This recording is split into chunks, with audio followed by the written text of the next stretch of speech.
What's up? I'm gonna burn off like 20 seconds because a lot of times this first chunk doesn't get broadcast to Twitch or doesn't get broadcast to YouTube. So I'm just gonna ramble for a sec. Though what's funny is, just to make me look like a dipshit, some of the streams did start exactly at 0 seconds. So if you are if you're watching at home, you might have caught me rambling like a dipshit. Hey, it's Super Apartment Friends. This is Matt. What's up, everybody? Happy 2017.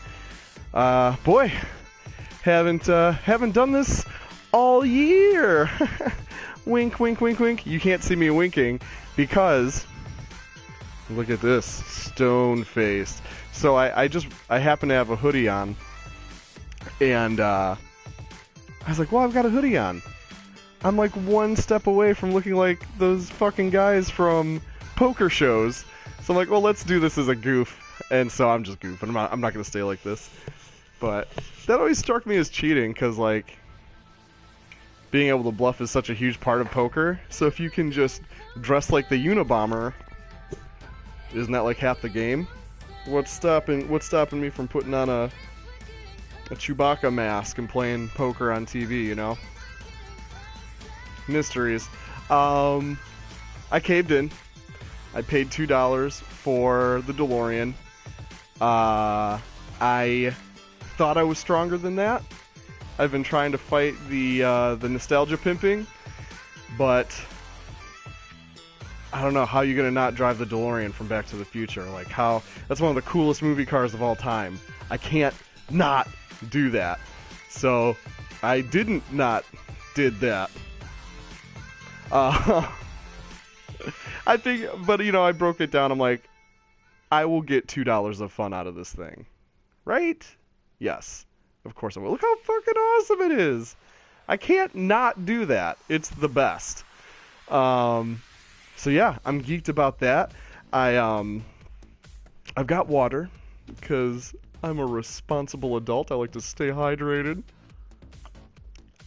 But I also have beer. I have Stroh's Fire Brewed right in Detroit.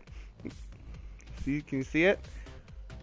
It's great. I'm a big Stroh's fan. I have been for a long time.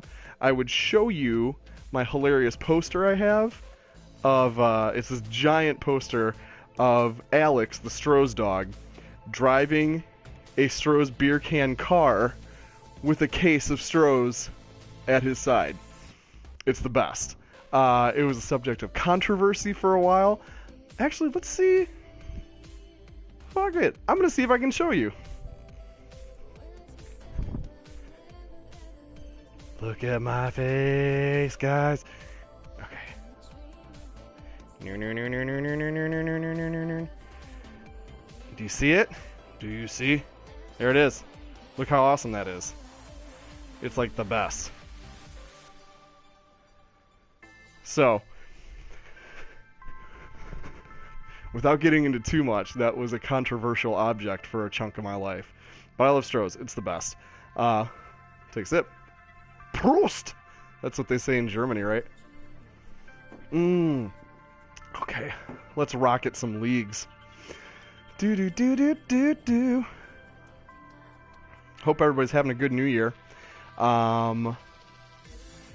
I think I talked about this during the end of the year stream extravaganza, but I love holidays, and I love all the even if they're corny and dumb traditions, I do love most of the traditions that come with them.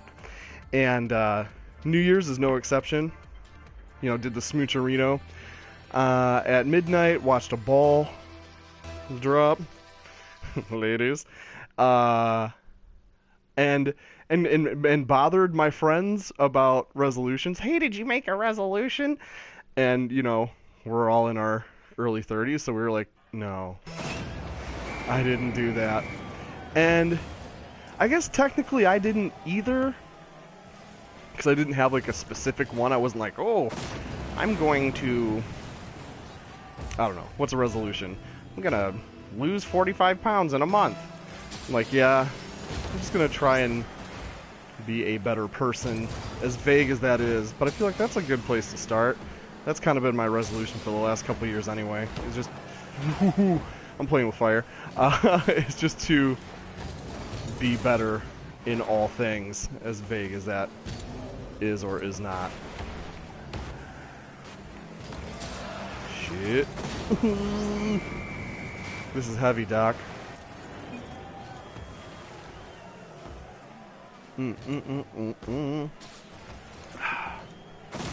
So, I've been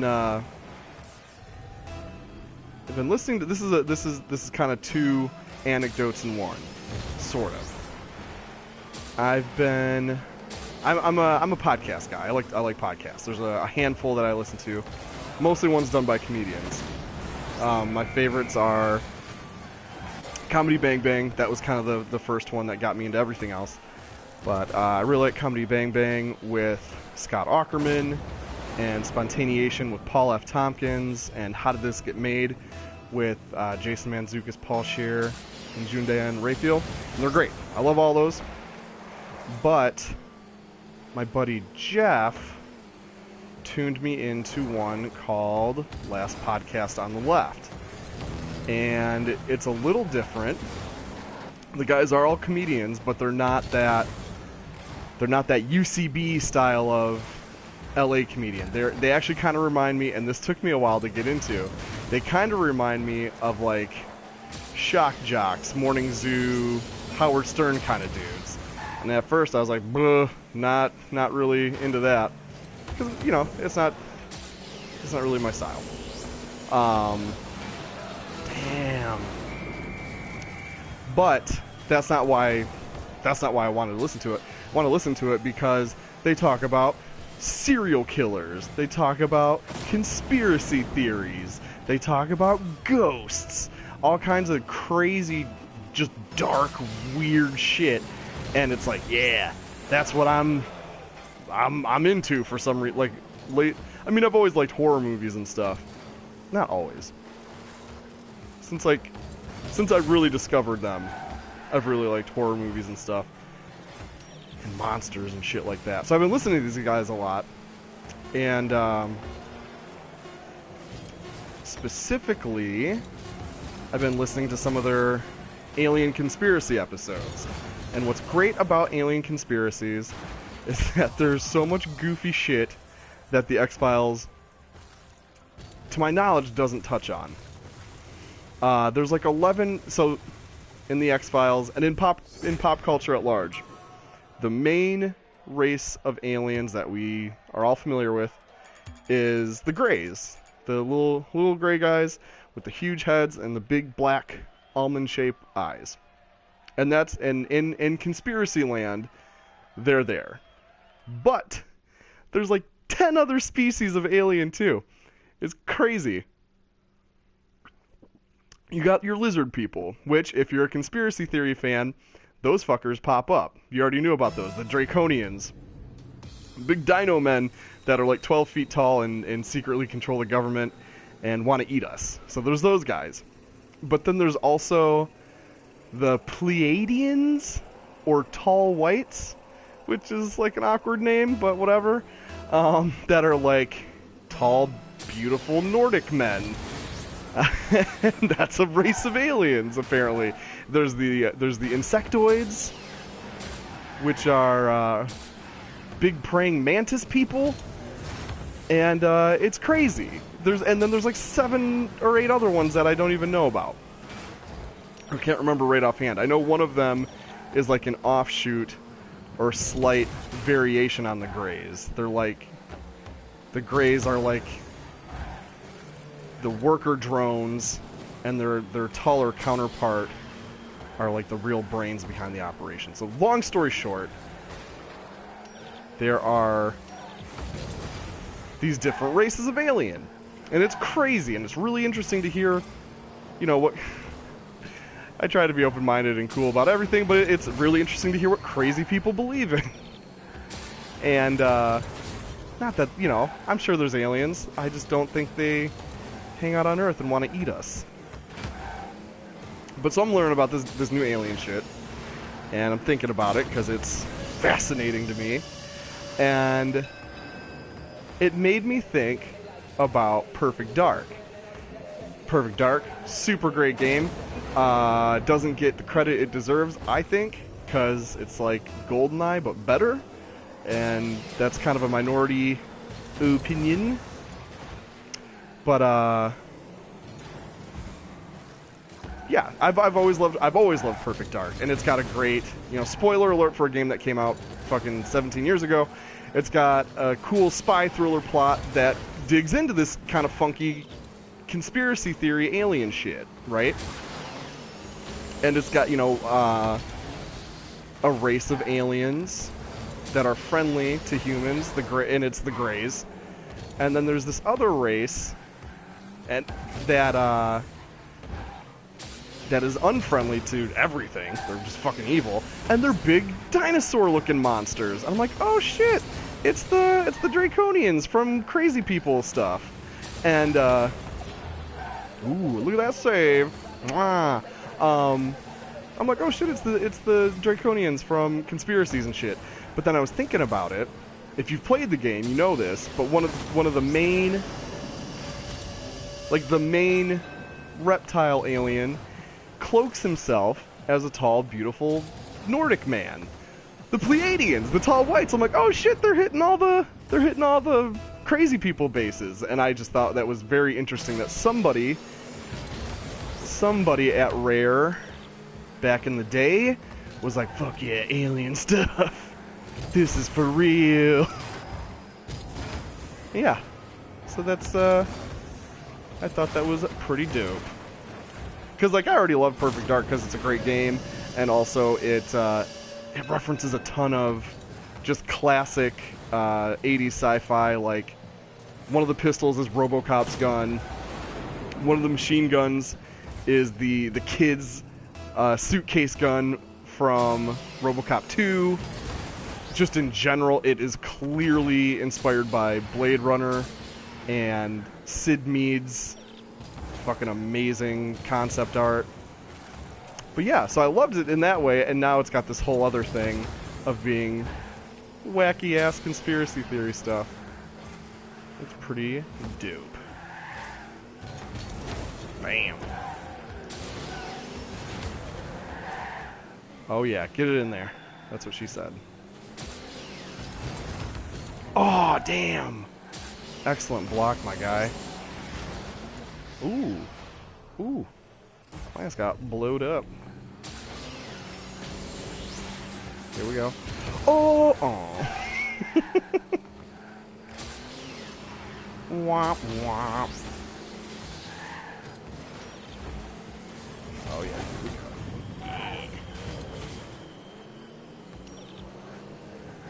But yep, I was gonna hold out and not buy the DeLorean. I feel like I've done a good job of not falling victim to the rampant nostalgia pimping. Like, I've steered clear of some of the really crappy looking remakes, but I couldn't resist this. Plus, it doesn't hurt that Bob Gale and I think Robert Zemeckis. It was either Bob Gale and the other writer, or Bob Gale and Robert Zemeckis. Basically, two of the most important people in charge of Back to the Future, like, yeah, fuck no, we're never remaking that. It's perfect. I'm like, thank you, thank you for not falling for that, or for not not going for that easy paycheck, because that's really what it is. It's not an evil scheme. It's just, hey man, who doesn't like money?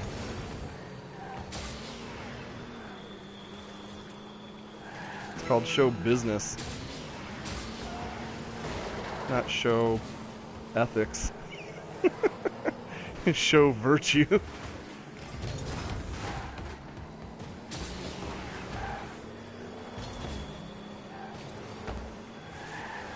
What would you do? What would you even do in a Back to the Future remake? Nobody gives a shit about DeLoreans anymore. There's no modern equivalent. What, is Marty McFly gonna travel back in time in a Chevy Cruze? Fuck that. Travel back to the 80s in a Chevy Cruze. That would be depressing. Nobody wants that.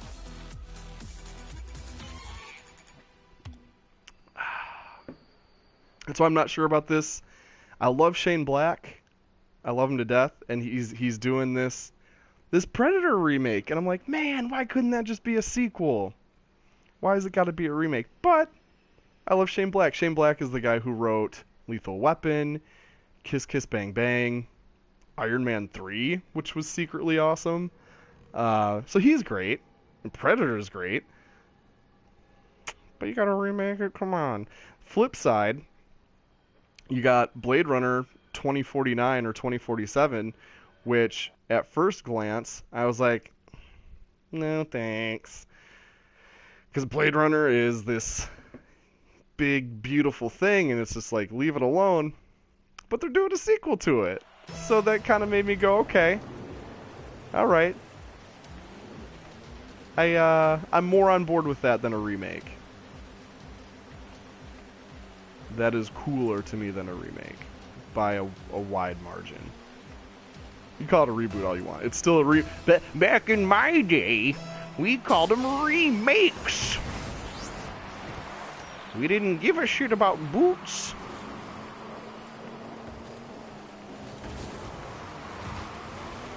Beep, beep, beep, beep, beep, beep, beep, beep, beep. Wow. That was amazing. I learned how to tell people nice shot and stuff like that. I'm learning.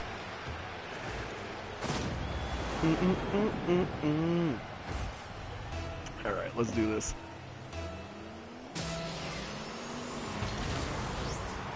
Speaking of... Oh yeah, what you want? What you want? Wunderbar! Alien Covenant is a thing. All these 80s dark sci-fis are happening. And I actually don't know much about Alien Covenant. I should learn something about it because that is one of my favorite franchises as well. Well, 1 and 2. I'm not really on board with 3, 4, and VP, as it were. But, straight up, unpopular opinion, I think... Oh no! This is what I get for running my mouth. When it comes to Alien vs. Predator, straight up, 2 is better than 1. What you gonna do? Which is tough to admit because by most metrics it was a garbage movie, but so was the first one, except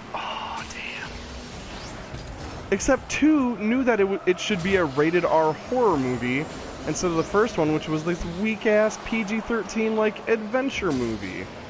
You got this lady doing a Baywatch run with Predator at the end, and it's like, oh boy, this franchise has lost its mind. And not in an awesome way.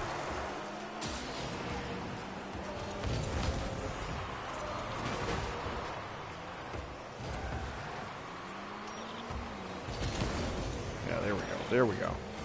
That's how you do. Woo.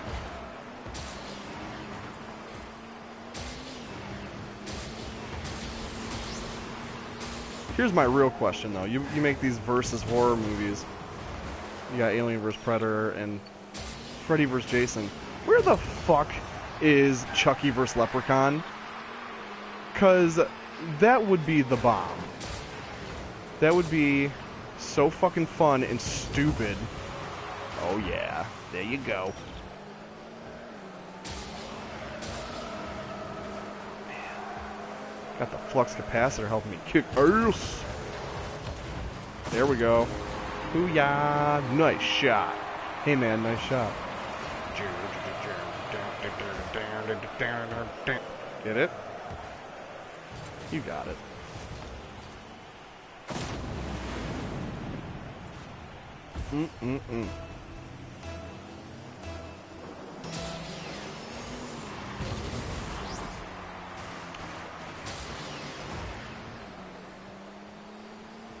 Yeah, Chucky vs. Leprechaun would be the bomb. They made Puppet Master versus Demonic Toys, but I don't know if anybody cares about. I don't know if anybody cares about that. But it is a thing that exists, if you're curious. There was those. Oh! Do you believe in miracles? Pre.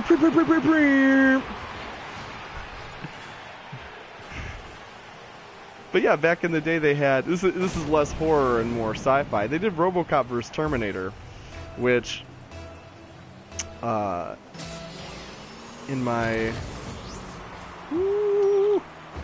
more alcohol-fueled days, that was a heated point of discussion for me, because most people, understandably, would say, "Oh, Terminator would kick his ass," and I get it. But it's wrong. RoboCop would win because he's got that man brain. So he can improvise and he can be imaginative. Whereas Terminator is just strictly a machine and can't think creatively. And I think that would give RoboCop the edge. Plus, RoboCop's a good guy, and in movies, good guys win. Like, that's just how that goes. Which is funny that you have to remind people of that, because as a Godzilla fan, there's a lot of people on the internet who get pretty salty about King Kong winning in King Kong vs. Godzilla, or Mothra winning in Mothra vs. Godzilla. And it's like, guys, the hero monster has top billing and is the hero monster. Like, yes. Power stats wise, Godzilla should have won. But if you go by that, Voldemort should have won. And Darth Vader should have won. And Sauron should have won. Are you noticing a trend? Like, it's a story, not a boxing match. Though to be fair, a lot of the Godzillas are kind of set up like a hilariously weird wrestling match, which is why they're awesome. But it's still a movie. It is a movie, first and foremost. Oh yeah. Ooh, we're ripping anus on this one. Savagery. I like it. I like it a lot. Alright.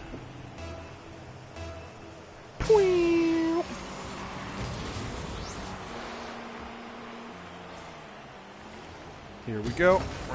Shit. Look at this. I'm the only one hanging out over here.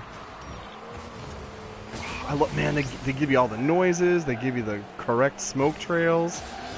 This is... Oh, damn. This is a masterpiece. This is... DeLorean is in my top... Oh, yeah. Look at this. Look at this. Oh, it's... Oh, damn. Damn. This is for sure in my top 5, if not top 3 favorite movie cars. Easily. Woo! Goodbye! I love doing that. Diet soda blows.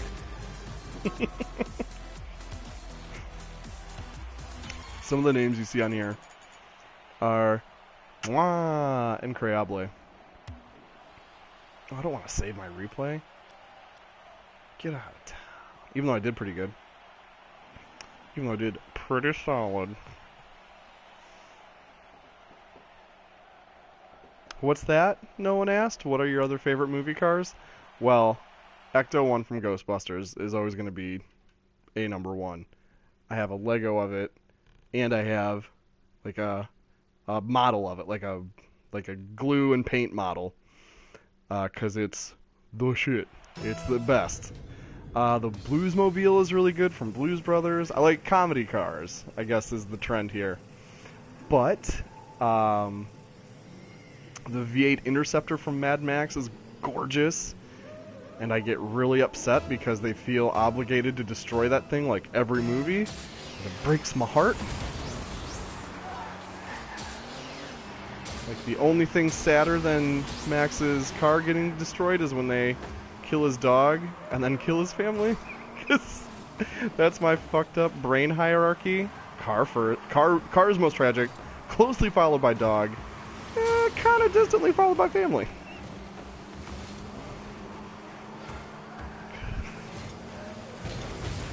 Oh, get out of here. Yeah, get that shit out of here. Auf Wiedersehen, baby. Ooh, damn. Ooh, that was me? Moi? So this game's great. I love this game a lot. But what it needs is the announcer from NBA Jam. Think about that shit for a minute. How sick that would be. Because I made that shot from, like, the other side of the arena. So I really would have liked to hear a guy say, "From downtown!" But, you know, what are you going to do? What are you going to do? Oh, no! Oh! I thought for sure we were Dunzo Rapunzel on that shit. Get out of here. Get out of town. Oh my god, they're so ferocious. Oh, they want it. Get out of here. No! Goopy gamer!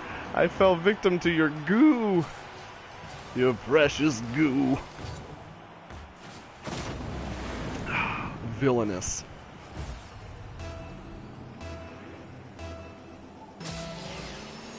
Blade Runner had sweet cars. That's another good movie car. The Spinner, the police spinner. That shit's a classic. Though that's almost, I mean, that thing spends almost no time on the ground. That's more like a, that's almost like a tiny plane at this point. Ooh, shit. No, no. Diet soda does blow. Actually, no. Redact that shit. Tab is excellent. I will not hear ill words against Tab. That shit was the first one too, and it tastes the best. And Bill Murray drinks it in Scrooged. So your argument is invalid. It's the Bill Murray defense, baby. Oh my god. Get out of here. Oh, I'm gonna learn how to, like, effectively use the walls someday. That day might not be today, though. Oh, crap. Oh, look at that. They just gently guide it in. Travesti. Ops Fox. Sounds like a secret swear. Like a swear you make up with your friends, so teachers don't yell at you. Psh, shut the Ops Fox up. No, no. Oh, thank you, orange guys. Oh, fuck. Unthank you. I redact my thanks. They were sarcastic. Okay, okay, yeah. I want to touch it. Yeah.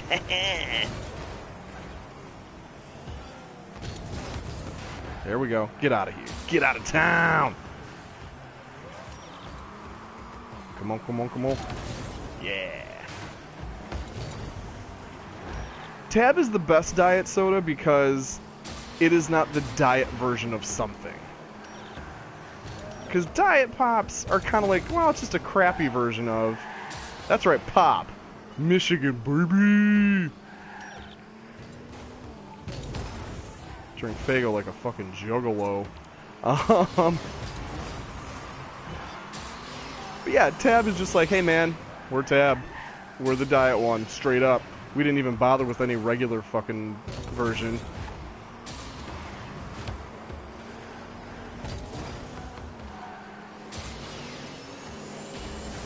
Diet soda is that unique beverage or pop, where you're like, well, I want to drink a liquid candy bar, but I'm, let's stay reasonable. I am watching my figure, but liquid candy bar, please. Oh, yes, there we go. I meant to do that. Come on, guys. We got 1 minute to score twice. Oh. I was about to say, oh, there it is. Yeah! What? What? Hey, Richo, good to see you, man. There was a No Man's Sky ad on Twitch? That is villainous. Sorry you had to deal with that. What is your... Boy, that's a hot button subject. Let's talk about No Man's Sky. I want to know what you think about that. Because there's definitely... That got heated. That game... So I was... When I heard about it, I'm like, oh shit, that sounds incredible. Like... I can't believe a group of people could make that. That seems impossible. Yeah, by most accounts, it was trash. And I think to me, there are several sad parts about that. Because it had, Jesus, shit tons of potential. Like, change what a video game is kind of potential. And of course, it was, what, a team of like 10 guys? Like, of course they couldn't create that incredible of an experience, but like there's the diehards who were so unwilling to admit that it wasn't what they were promised, and they're like, no, you can't think about it like a regular game. It's just like you got to play it high, or you got to think of it as like it's not a game, it's like an interactive experience. And it's like, guys, just be at peace with it, man. Like, it wasn't... Yeah. It's... Oh, what's Rodina? Because that's the thing, too. When that came... I haven't even played it yet. And just for, like, the morbid curiosity of it, I probably will just boot it up at some point or rent it somewhere cheaply. But, whenever I've talked about it with people on like Reddit or message boards or whatever, they usually throw out like, hey man, if you want what No Man's Sky was supposed to be, you should check out game X or game Y. And I think so far I've heard Everspace and like Elite Dangerous. So if Rodina is another one, I will log that away, because the premise for No Man's Sky is incredible. Rodina is the size of a galaxy. Okay, so pertinent question: is it available on PS4 or Mac? Because that's what I have to work with for now. For now, I keep saying it. At some point, I'm gonna take the plunge and build a PC, but that's. I just bought this thing. Like, I gotta get a couple years out of this before I start building my next thing. Look at this futuristic shit. This looks like Blade Runner.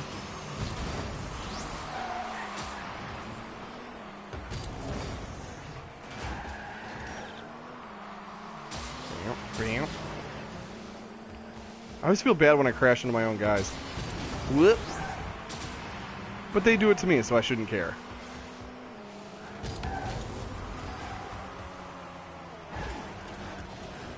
PC, most of that stuff is, man. That is why I will eventually be rocking PC. But that's, that's a pretty big, that's an investment, and like straight up something I need to learn how to do.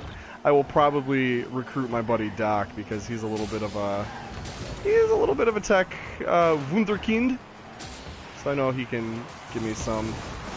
Yeah, look at that, Alex do. Alex do. Yeah, my buddy Doc will be able to hook me up and make sure I don't brick it before I turn it on. Which that would be nice. Hey, Riccio, tell me all about your New Year's. How was it? What'd you do? I'm nosy. Did you make a resolution? My resolution was very vague, and it was just to be a better person. Because, you know, not that I'm like shitty or anything, but I like to constantly strive to be better in all things. All things. Come on! Especially Rocket League! Oh. Very tricky game. Oh yeah, look at that. Oh, total domination. This is villainous. Fluff fuck the clown. Oh my god. All right.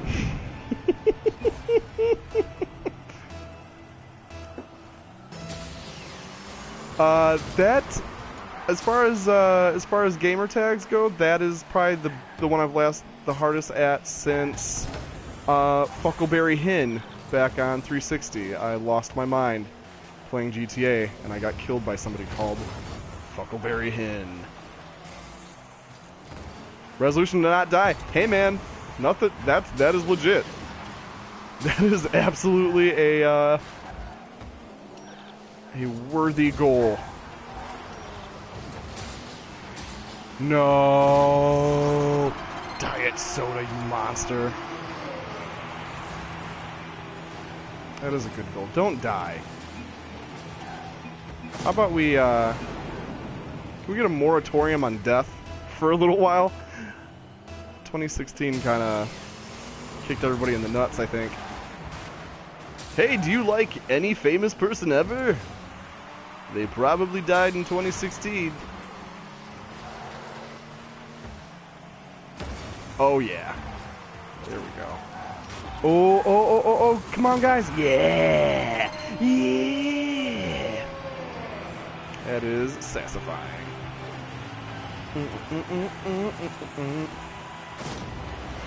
Hey Riccio, before you got on here, I was rambling about movie cars because I broke down and had to buy the DeLorean because they fucking got me. I could not say no to that. You got any favorite movie cars? Or what? Let's see, man. I was jamming, dude. When I don't need to pause and consider what another human is saying, I can just jam constantly. I was talking about all the different crossover horror movies, like Alien vs. Predator, Freddy vs. Jason, and everybody's favorite, Puppet Master vs. Demonic Toys. So, lots to talk about is what I'm saying. We're ringing in 2017 with a fucking bang! Biggity bang. Oh no.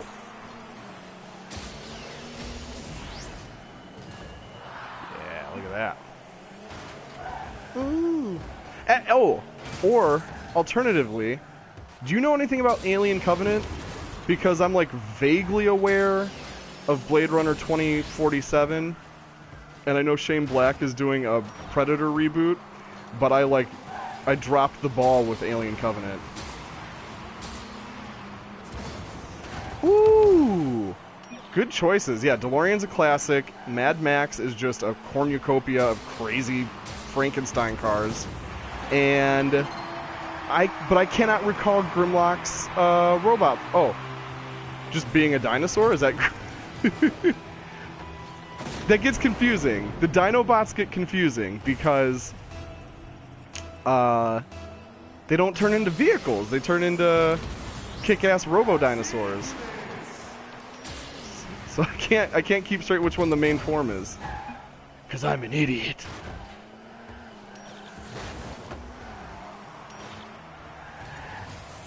All you know is that apparently... Ooh. Oh, they're keeping it super hush-hush. Okay. Well, that's interesting. Dino's our best car. Yeah. And, I I'm way the hell on board with that. Look at Yoshi. That's a vehicle, right? Oh, look at that! Look at that! Brah, brah, brah, brah, brah. Insane! I want to see this. Look at that. Oh, guys, you're trying to block it. You just helped me. Straight up villainous.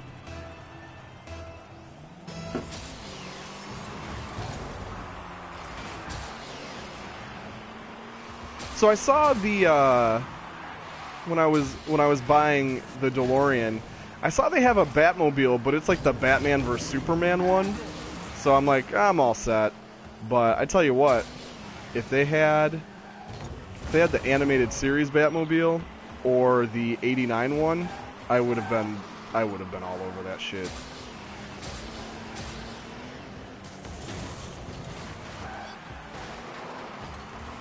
Oh, the trailer, dude! I'm way behind. I didn't even know the trailer was out, but I guess I'll avoid it. Is District 9 guy directing that? Because I know he was kind of lobbying for it like a year ago or 2 years ago.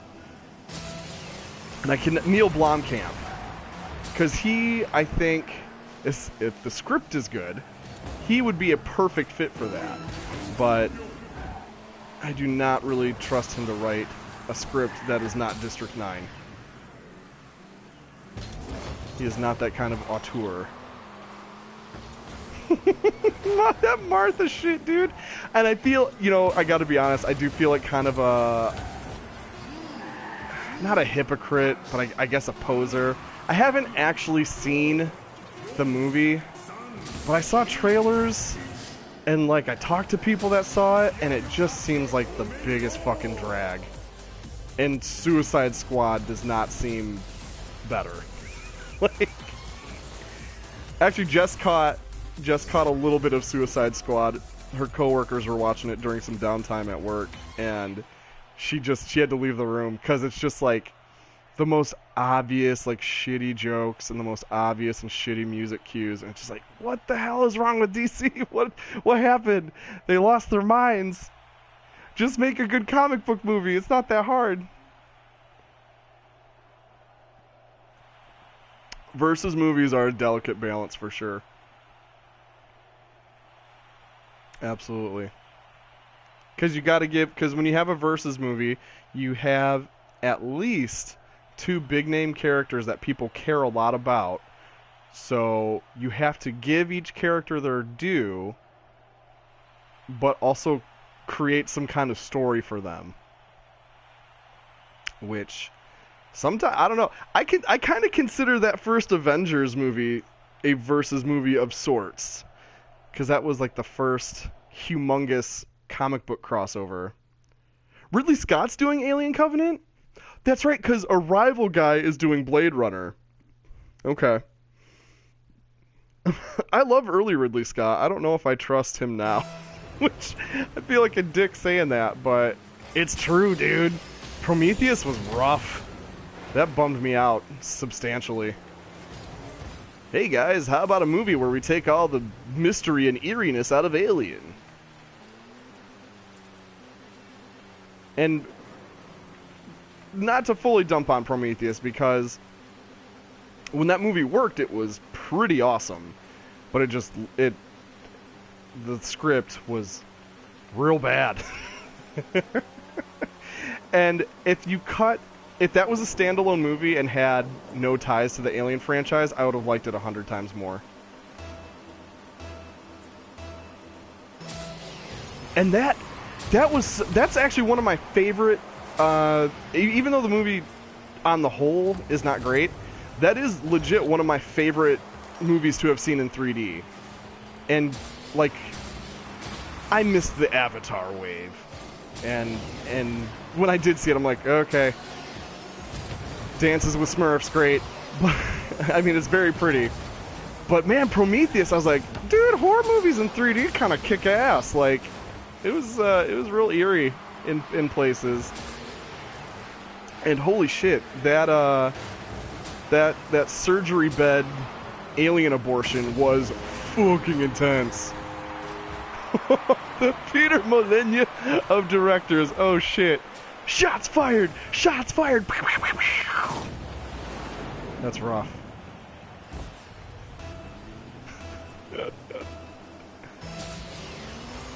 Promise you the world. I'm gonna give you... God, boy. Molino has lost his mind, right? Like, his last 3 or 4 games have just been insane trash, it seems like. Like that one that was an online game where you just tap blocks to get to the center of it, and he was like, once you get to the center, it'll change. Whoever gets there, it'll change their fucking life. And it just made him like the mod of his next game or something. Hey, your insults have a very specific demographic, and there's nothing wrong with that. Because, as far as I can tell, that demographic is me. I'll drink to that. Don't drink and drive. And play soccer.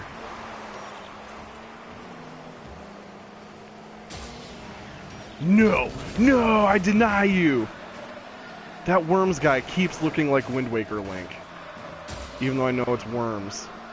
Why did they give him a green hat? I don't understand it. Ooh! I love that whenever I try to boost, the DeLorean makes the little time circuit chirp.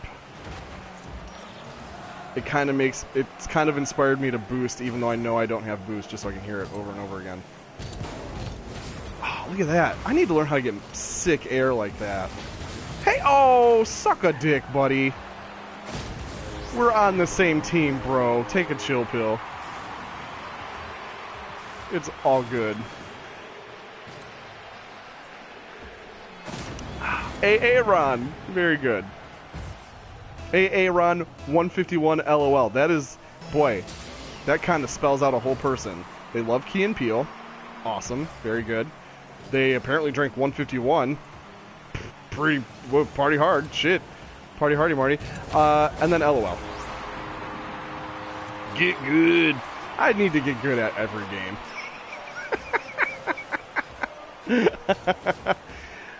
Original joke or valid criticism? You be the judge. 6 of one, half dozen of the other. Yeah.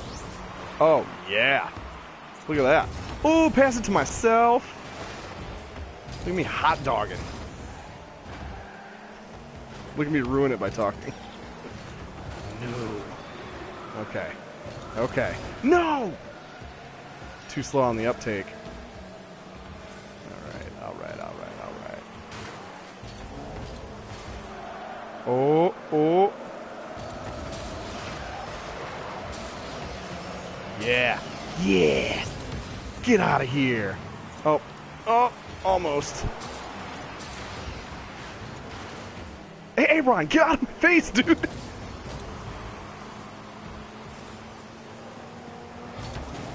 Okay. Whoop.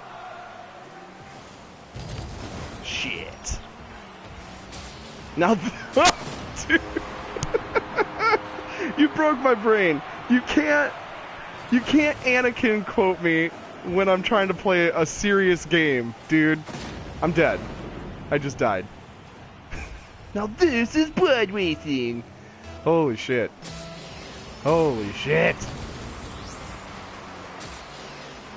When are we Hey, oh, speaking of Georgie McLucas, did you hear about this, this poor guy? He's trying to get this poor guy. He's also seems like a dick. But, he's trying to get this art museum off the ground. He's like, hey guys, I will put down the $1.5 billion it takes to fully fund an art museum. And it'll host my art collection. So it's like, okay, this sounds amazing, where do we sign? But then you find out that his art collection is mostly Norman Rockwell paintings and, like, comic books. Which, okay, that could work. But then you find out he wants the best real estate in your city and wants to build a humongous, ugly blob to house his Rockwell paintings and comic books.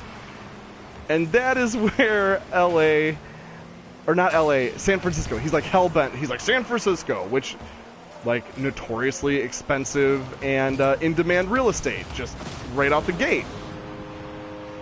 And San Francisco's like, no, we don't want that. So he got all butthurt about it and went to Chicago and was like, hey, Chicago, you know, what do you think? Do you want my kitschy, tacky art museum? And they're like, well, yeah, what do you have in mind? And he's like, I want your best lakefront property. And they're like, okay, no, that's for other stuff. He's like, fine, then I don't want it. It's very interesting. I don't know. I read a great article about it. It was fascinating.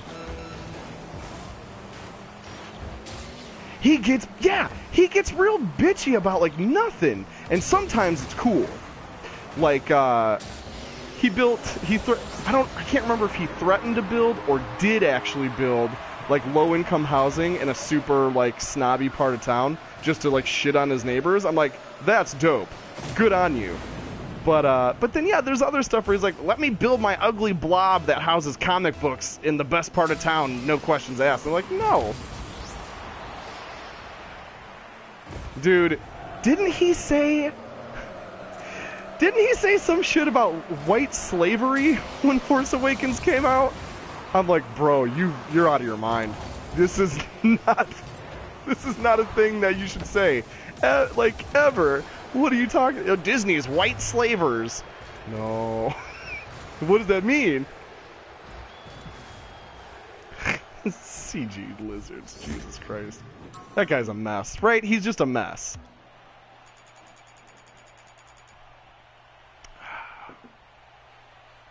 His brain makes no sense to me. I feel like it's strenuous to be George Lucas, because you made a thing everybody loves, but they don't love it the way you want them to. And then when you try to make them love it your way, they tell you it sucks. Like, that's gotta be tough. Oh, Jar Jar Binks. Jesus Christ. What? Though, gotta say, Jar Jar wasn't the first. He literally had a race called Sand People in a movie. It's like, oh, Jesus. What are you doing? That is a good way to sum up. That is a good way to sum up George Lucas. You used to think of people gonna die?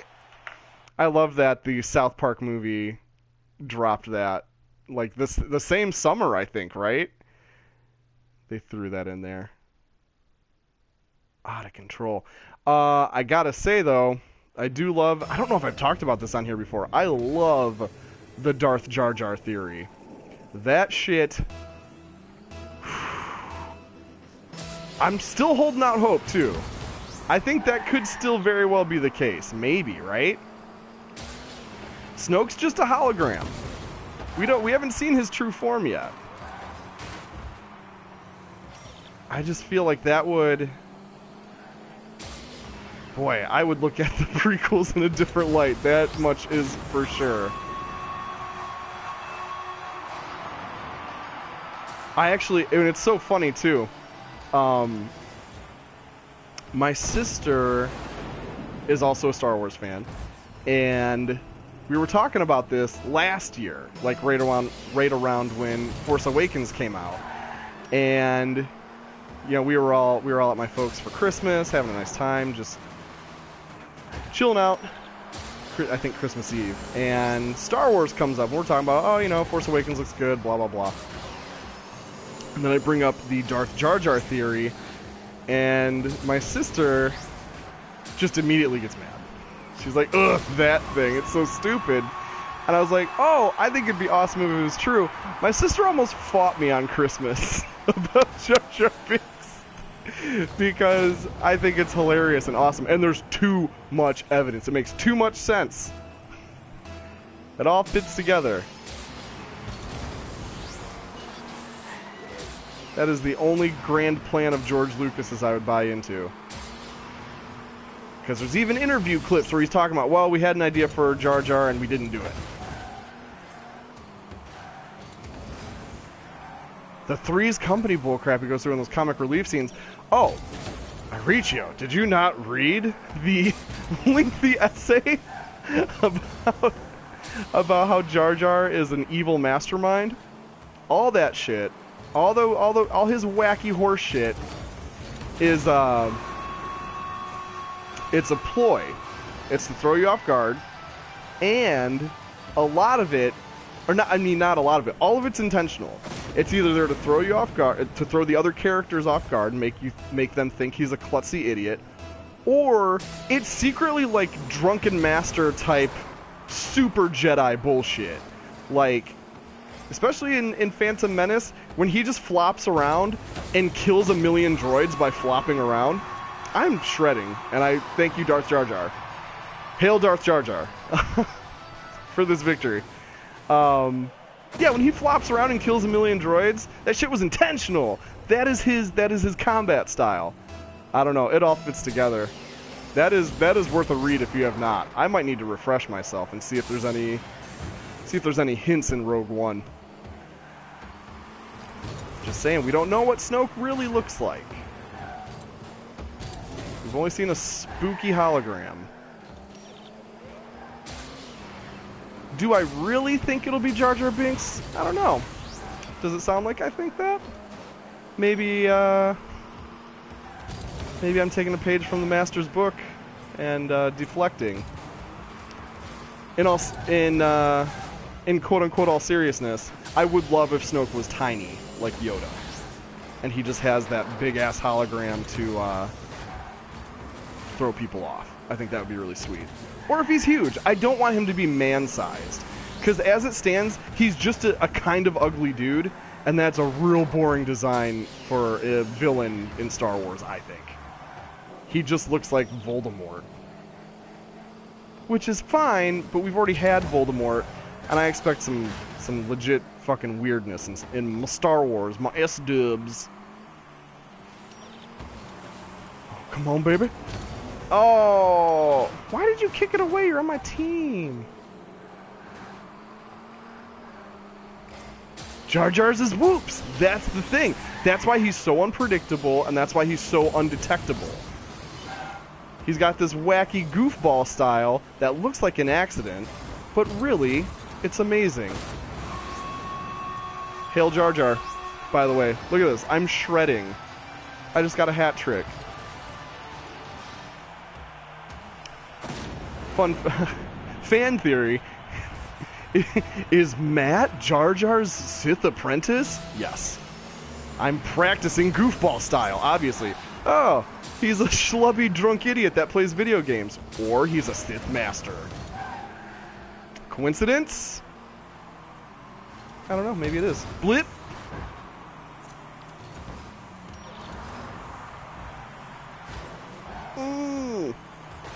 Oh my god, let's do it. Yeah! Look at that. Boom. Nice shot. There really is one of the most convincing pieces of evidence for that Darth Jar Jar thing, though, is there really was an interview, like either it was right around when Attack of the Clones came out, and there really is a quote from George Lucas saying, like, yeah, we had this big plan for Jar Jar and we had to abandon it because we knew people would be upset, or something along those lines. Like, the dude himself said it.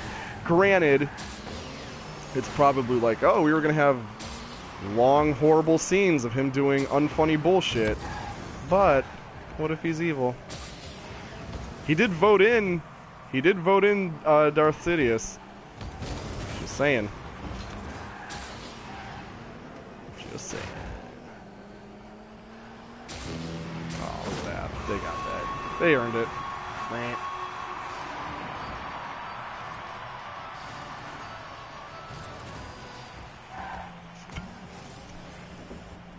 The prequels are very bad, but I think I'm ready to watch them through riff tracks. I think that would be a solid way to revisit that schlock.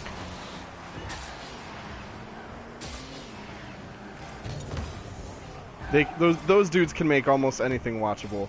And I say almost because they do they broadcast live shows, like every month or two, and it's great. And Jess and I and Doc and some other friends, we try to hit them whenever we can. And for Halloween, they did Carnival of Souls. And Carnival of Souls is an indie horror flick from the mid 60s, and it's actually pretty influential. Like George Romero cites it as an influence, and a bunch of other people do too. So I'm like, oh cool, this will be great.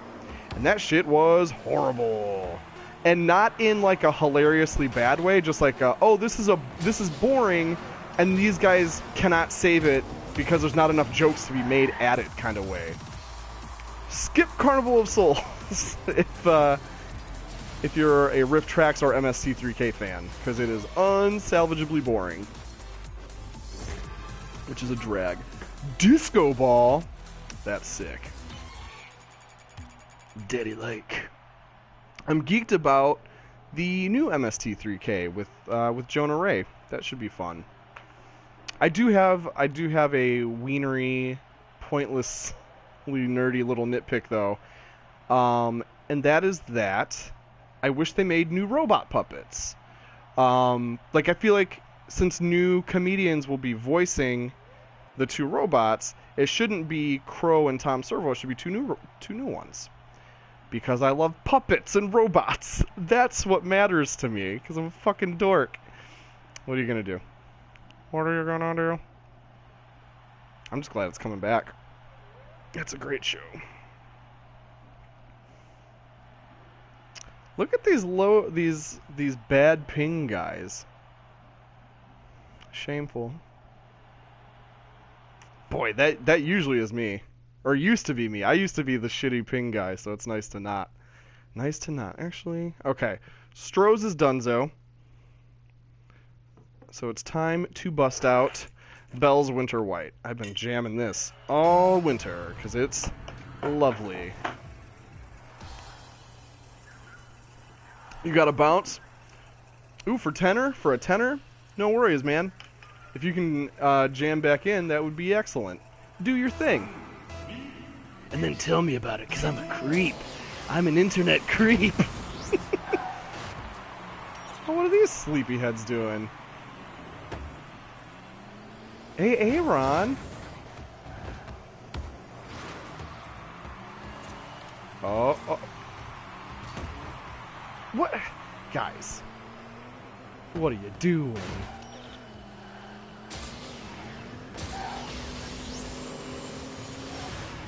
Ooh, I see one of my... Oh. Wow. Winner by forfeit. Dang, dudes. Oh, look how sick his van is. An Abe's Odyssey reference. I did not expect to see that. But okay. I never played those. I wanted to, but I didn't have a PlayStation when it came out.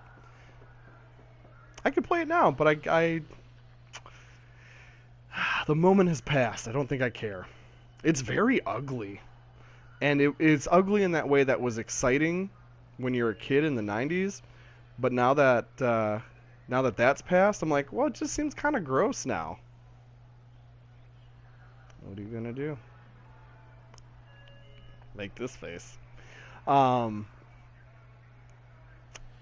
Yeah, and it's like a Lemmings style game, I think, which I'm back and forth on. When I'm in the mood for it, I really dig that. But I was bummed that Mario vs. Donkey Kong took that direction, because it started out just like a sequel to Donkey Kong 94, which is low-key one of the best side-scrollers ever made, but nobody talks about it because it's really hard and it's really brainy. So I was super psyched. The first Mario vs. Donkey Kong was just like, hey man, more of this. And then after that, they did all the March of the Minis type stuff, which is cool too. But I don't know, man. Sometimes you just want to be Mario and jump around on shit.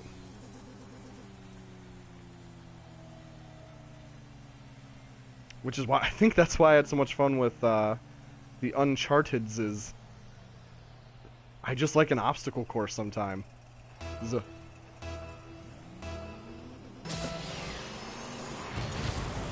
Like, I was that schlubby kid that was convinced he would kick ass at Legends of the Hidden Temple or Nickelodeon Guts or Nick Arcade. Any of those game shows where they always ended with an obstacle course at the end. I fucking love an obstacle course. Double Dare, baby. It's like the OG. But then you also have American Gladiators, which double awesome. They did a Family Matters episode where Carl and Urkel had to run through it. So, if you can link that shit together, anything with Jaleel White and Reginald VelJohnson, forget it. I am on board with that.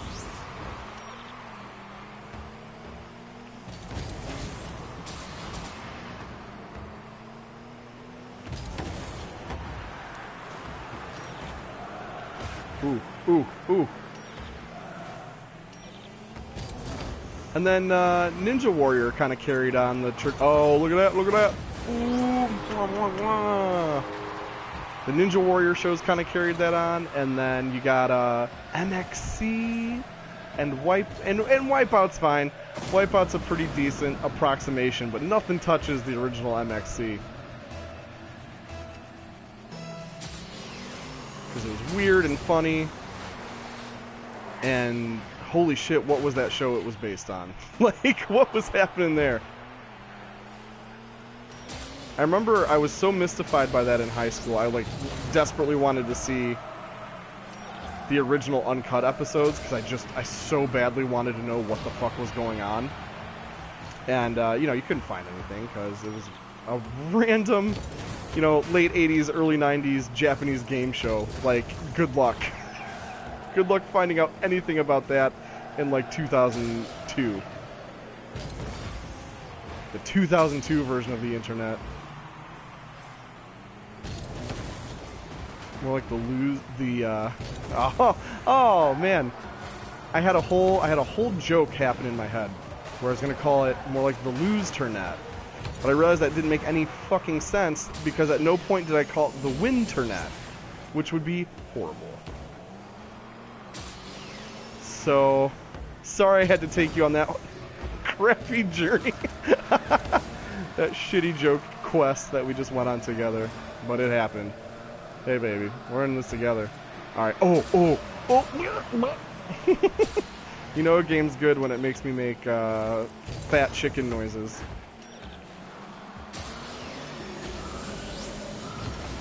Yeah. Straight up Dikembe Mutombo. Not in my house. Get out of here, orange boy. Garfield's cousin. Oh shit. Wrong way, I'm trash. No, guys. This is my failure fate. Oh, I didn't get a chance to do it. I like to flop down upside down when I fuck up bad. Like, give the other team a point. Like that kind.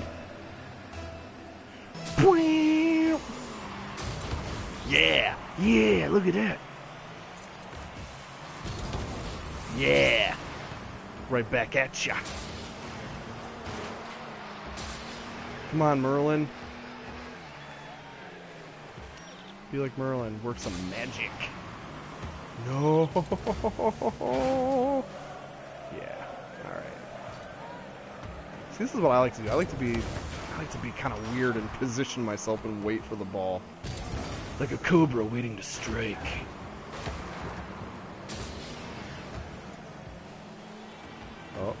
Oh, it's magic. I can't stop doing this tonight. I'm like addicted to the fake air kiss, the stereotypical like pizza mascot thing. Mamma mia. Sorry. Sorry to everyone. Alright, here we go. I'm feeling good. Yeah, look at that.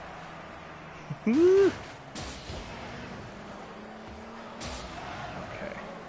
I lost my train of thought. I was jamming on some kind of train of thought for a minute. But then this game started happening. I lost that shit like, whoa. Oh, Takeshi's Castle. So, I mean, that was the gist of it. I couldn't find anything out about it, except it was this weird-ass game show in like the late 80s, early 90s Japan. But it's, I mean, it's better than Wipeout, right? Because the difference to me is that in MXC / Takeshi's Castle, it's kind of a mouthful, you can tell it really looks like people are getting hurt. And even if they're not, when you fuck up in Takeshi's Castle, you fall into disgusting mud.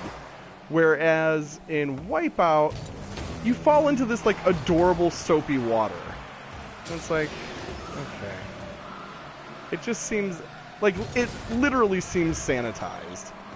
Like a sanitized version of the show. Oh. Oh no. Oh no. What's happened to me? But I'm glad Wipeout exists. Not to dump on that. I want to go on all those shows. But not... Here's my idea. Because I want to go on those shows, but I don't want to, like, lose and not get to do the cool events. Oh, yes. That nourishes my soul. My rotten, shitty soul. But, oh, yeah. I want to goof around on all those bitchin' obstacle courses, right? But I don't want to, like, lose at a show. Like, so I wish, and I think they should do this. This is for real. This is one of my many billion-dollar ideas that I'm just cranking out constantly. Nobody pays me for it. But, what if you could pay admission to go fuck around on those obstacle courses? That would be amazing. Like, you pay X amount of money, and it would probably be expensive, because it's you know, it's either an actual TV show set, or it's a perfect replica of one. You pay X amount of money, you and your friends can get like an hour to goof around on, you know, the aggro crag from Guts or something like that. How fucking awesome would that be? I want to do that shit. That'd be my kind of vacation.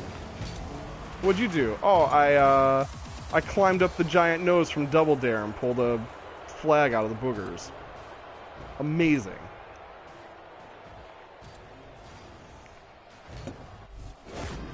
Ooh, Champions Crate.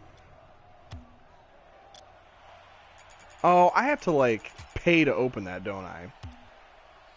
No thanks. No thanks. I already threw $2 at you today. Rocket League. Okay? Don't you have enough of my money? Wasn't this enough?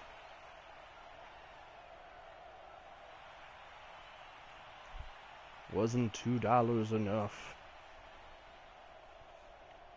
I'm telling you, put that police spinner in. Tie that in with the new Blade Runner movie. Another billion-dollar idea, by the way. Free of charge, nerds. I'm tempted to tell you my best one, because I'm not actually, I don't have the expertise or connections to actually sell it. Fuck it, we're gonna do it. Nobody's on anyway, so let's talk about it. I've only told a couple people about this. This is a legit one. Those other ones were more like $1 million ideas. This is an actual $1 billion idea. Check this out. Oh boy. I'm so excited to take you on this journey. Okay. So, in Japan, people love Paris, France.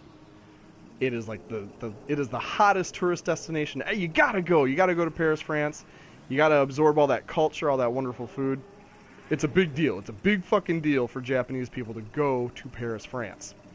It's such a big deal that there is something called Paris syndrome, and that is a uniquely and you know, it's not an official, you know, you're not going to find this in a psychology textbook or anything like that. but it is an unofficial psychological condition where a Japanese person in Paris will have like a very bad panic attack because they're overwhelmed by Paris, France. Now and there's a couple different interpretations of this, or a couple different ways that can play out. It can be because the pressure is so high on them to have an amazing time there, or it can just be the culture shock of it not living up to the fantasy version of Paris that they were expecting from movies and stuff. Or it could be both, you know, or even other things. But it's common enough that it has a name, and you can read about it on Wikipedia. Like, it is a thing. And so I'm like, damn, that's rough. That's a bummer. So here's the $1 billion idea. Well, almost. Here's a little more background first. The Tokyo version of Disney World's fucking awesome. Across the board, if you read any kind of like theme park blogs or reviews or anything, they'll be like, oh shit, they're killing it. They are crushing shit. And that is partially because a company called the Tokyo, it's either Tokyo Land Company or Tokyo Land Organization or something like that. There's like a company, or it might even be a government body. I think it's a company though. They co-run Disney World with Disney in Tokyo, and it's fucking rad. It's one of the best theme parks in the world. They're killing it. So, with these two things in mind, with Paris Syndrome and their established expertise at running theme parks in mind, my $1 billion idea is Chibi Paris, which, if you're familiar, Chibi is like a Japanese word for like cute and small. But basically Paris Land. The idea is Paris Land. And so it's a theme park based around Paris, France. So it gives you that fantasy version of Paris that you want. Hey Aricio, I'm telling no one, but everyone at the same time. I'm talking about my $1 million idea, and it's called Paris Land. Spider-related malarkey. Oh God. Ooh. All right. Well, give me the juicy deets on this. And basically, what I'm looking for is hairy or non-hairy spider. You know what I'm talking about? I don't even know how to describe a non-hairy spider, but you know what I mean. It doesn't have that fucking fuzz on it. Because, whoops. Regular spiders, I mean, right? They're just regular. You want it? Okay, so Paris Land. Just a little recap and background. What made me think of this was this thing called Paris Syndrome, which is where Japanese tourists go to Paris, France, because it's a huge deal. Culturally, that's a big fucking thing for them. It was a hairy spider. Ugh, millions of babies! Aricio, that is literally like the worst possible spider scenario, dude. Jesus. That's the worst. That's the worst version of dealing with a spider. Congratulations, my man. You just lived a literal nightmare. Fuck! Oh my goodness. Yuck, yuck, yuck, yuck. The babies thing, man. And it was hairy. I used to get wolf spiders in my bedroom. And so in high school, we moved to this new house in a new town, and my little brother is 7 years younger than me. So when I'm in high school, he's a little dude. And we're like, we need separate rooms. You shrieked loudly. That is the correct response. Like, you're just being a human being at that point. I wouldn't even worry about it.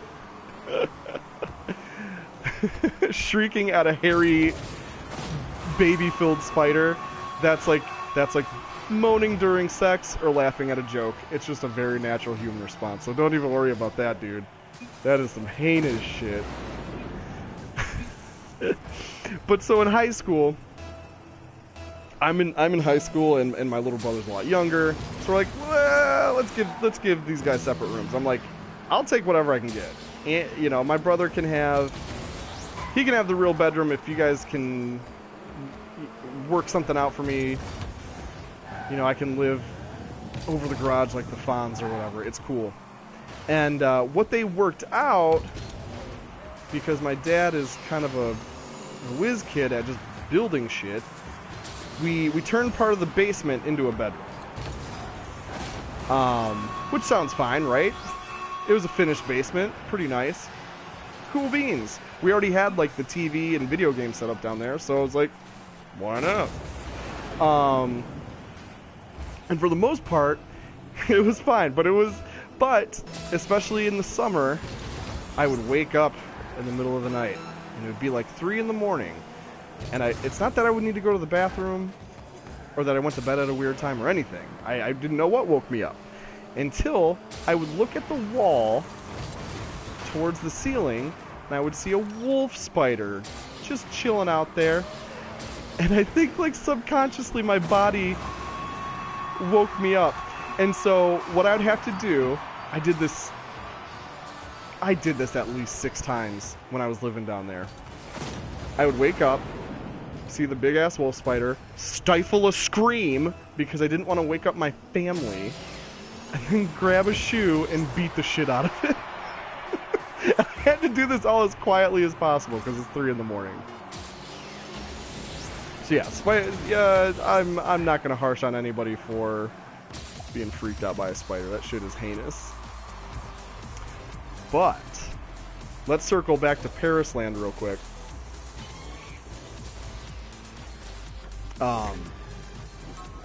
There's a condition, an unofficial psychological condition called Paris syndrome, where because it's so built up in Japanese culture, some Japanese tourists, when they go to Paris, France, have like a panic attack.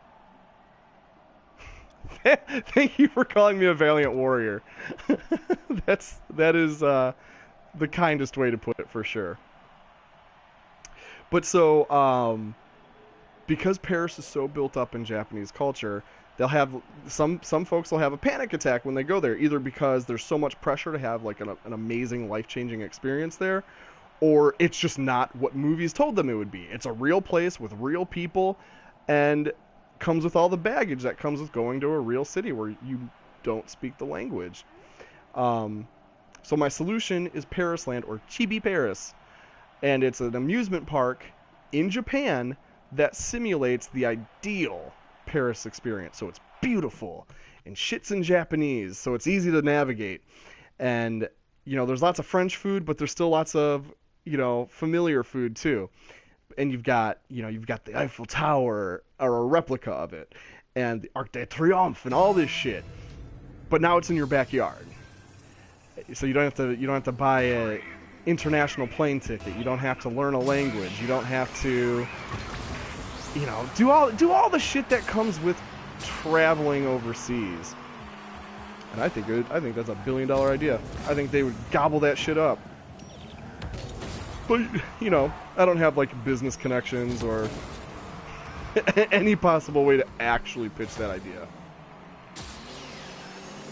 I guarantee you that shit would be crazy.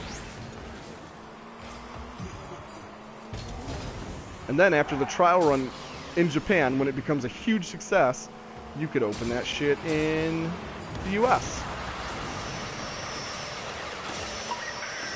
So you can get a taste of Paris in, you know, in buttfuck Kansas. Like Chinatown? Hey, thanks, man. I really haven't told many people about it because I legit believe it's like it could be great. And it's think less Chinatown and more like the different countries at Epcot in Disney World, where it's like a full amusement park style, like mini recreation of Paris. And you have rides and gift shops and all that fun silly shit that people like. you'd even create a couple like mascot characters to walk around and greet people and stuff. I think it'd be fucking gangster. You got, oh man, you have a boat ride on the Seine, or the the mini Seine. Oh dear. Oh, Scuba Steve. We're gonna get our asses kicked by an Adam Sandler reference. I know, I gave it away, dude. Hey Richo, if you pitch this to some Japanese conglomerate and they give you $40 million, can I have like 2? I'll fucking find out. I'll know if you did. I'll know if you sold me out, you fuck. Oh, look at this. Oh, no! I brag too early. I always brag too early. I'm like, oh, check this out. I'm a cool guy. And then I fucking fall on my face and shit my pants. Oops, sorry, bud.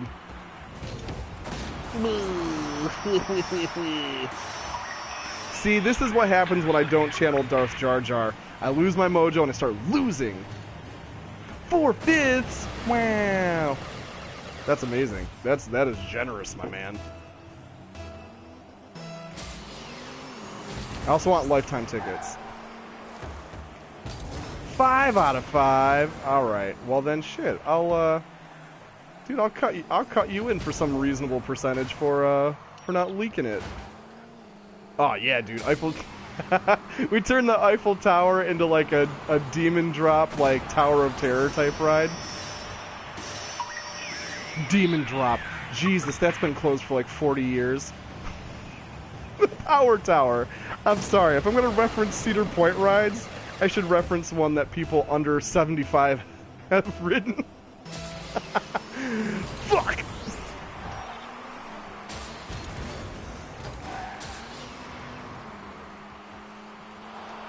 Oh. I love the shit out of an amusement park or a theme park. I eat that crap up. Both styles too, because you've got the more atmospheric, like family-friendly parks, like a Disney or a Universal Studios.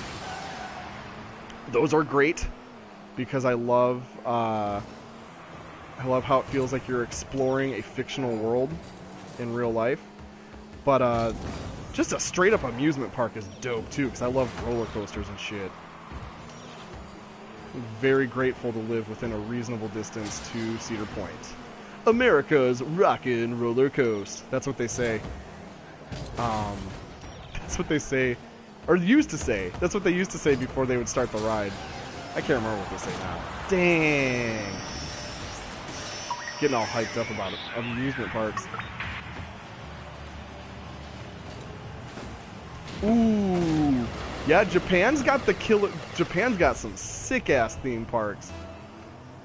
I was talking about it earlier. Their version of Disney is supposed to be like one of, if not the best in the world.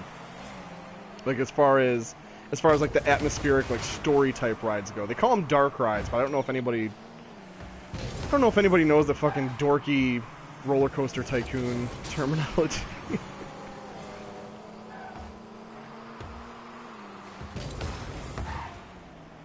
Japan would be sweet to visit no matter what, but I am super duper intimidated by going anywhere that doesn't speak English.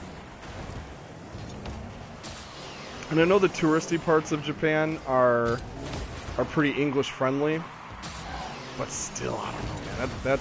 That spooks me out. I wouldn't be the least bit surprised if there was a variation on Paris syndrome called like Tokyo syndrome, and it's Western tourists having a fucking freak out when they go to Japan. Oh yeah! Dude, that's right, there's that virtual reality Godzilla thing.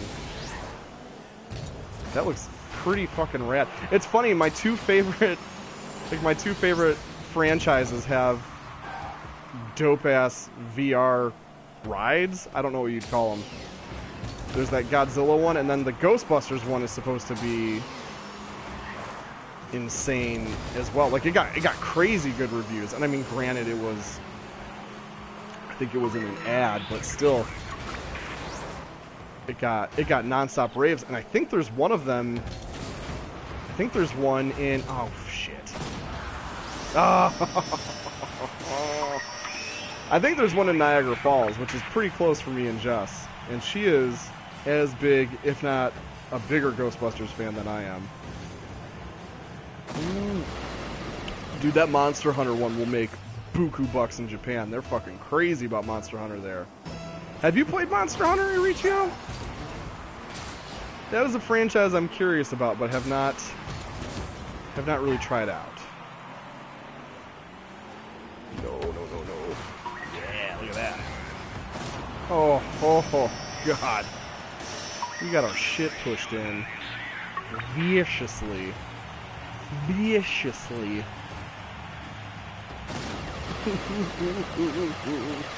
Just make me watch it, game. Make me watch it forever.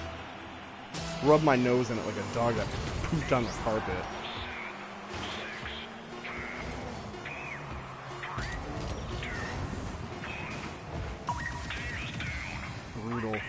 Brutal.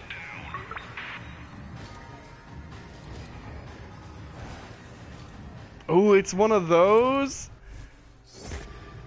That's tough. Those are a bummer. Sometimes I feel that way about GTA. Because, or specifically GTA Online, because I like doing the races, and I even like doing the deathmatch type stuff a little bit. But I have to be careful, because at some point I realize at some point I won't be playing because it's fun. I'll be playing because I want to unlock shit. Each hunt can take up to 50 minutes. Oh boy, I'll rent it. I love monsters. See, now here's the interest. So I love monster shit, right? And so like a game like Monster Hunter would be great because it's got all the, I've looked at concept art and screenshots and stuff. I'm like, oh, this is a very cool looking game. It's got real funky, colorful creatures. So I'm into that. But it's like, I guess instead of Monster Hunter, I want like Monster Friend, where you can just like hang out and be best pals with the monsters instead of murdering them and turning their skin into axes and stuff. I don't know. That's been the interesting conundrum with blowing through the Ultraman series. You know, it's just this parade of fantastic, weird, fun monsters, and then you gotta watch them get murdered. It's like, oh shit, can't he do community service or something? You gotta murder his ass?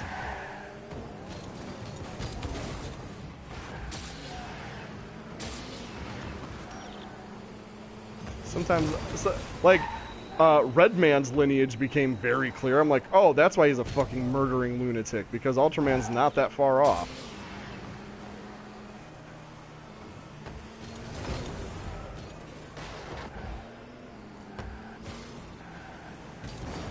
Pokemon TV game, but with a Rathalos. Yeah. See, that's, I love Pokemon. Don't even like get me wrong. It's great. It's a lot of fun. But I wish, you know, it's kind of misleading to call them monsters because they're adorable and they generally look like animals. And so it's like, I wish there was a game like Pokemon, but you befriended and trained gnarlier creatures. Because even the real crazy kind of badass looking Pokemon still look like, they still kind of look like plastic toys. Like something like Deoxys, where it's a fucking space alien that looks like a DNA strand. Like, that's awesome. But, you know, it's not like a Frankenstein or a Godzilla. Like, I want to be friends with some real nasty shit. Where's that option? Where's a Pokemon game, but instead of collecting little monsters, you collect, like, big Ultraman monsters? That would be the jam. That would be the sweet shit right there. Nobody's done it yet. It's weird because, like, and I mean, now is not the time to do it. Like, if that was ever going to happen, it would have been when we got like Monster Rancher and Digimon. But nobody upped the ante. They were still kind of, you know, at most they were usually like human size. That's right. Now is Legendary making Detective Pikachu, or are they just straight up doing regular Pokemon? Because it seemed like, and maybe I might be getting my like rumors, memes, and articles mixed up. But I know there was a big push for Danny DeVito to voice Detective Pikachu, which, let's fucking face it, would be the best thing. I want to hear Detective Pikachu talk about having to shake down a whore.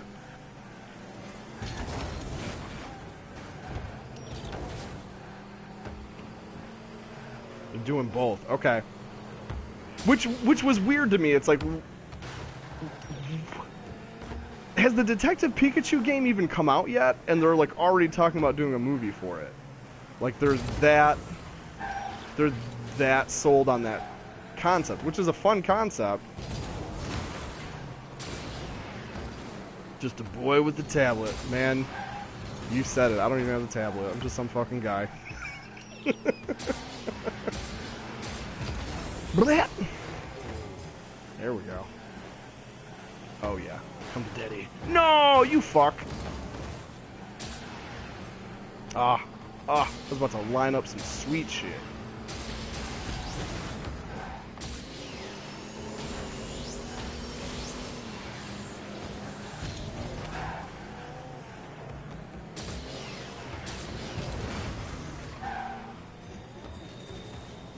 Oh shit. No, now I'm the idiot.